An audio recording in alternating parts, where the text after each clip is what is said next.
Maghihigpit po naman sa panguhuli ang Land Transportation Office o LTO laban sa mga ambulansyang ginagamit bilang shuttle service upang makaiwas sa trapiko.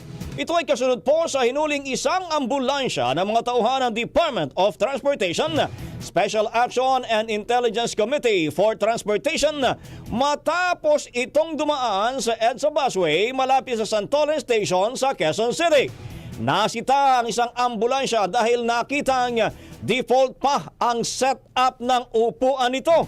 Sa isang ambush interview kay LTO Assistant Secretary Marcos Lacanilao, may reklamo mga ulat na ginagamit ang ilang ambulansya bilang service ng mga empleyado upang makasingit sa mabigat na daloy ng trapiko.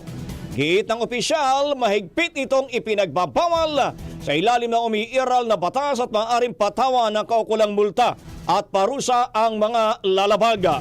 Sa kasalukuyan ay nakikipag-ugnayan ng LTO sa Metropolitan Manila Development Authority upang matukoy at masawata ang mga abusadong gumagamit ng ambulansya para sa hindi otorisadong layunin.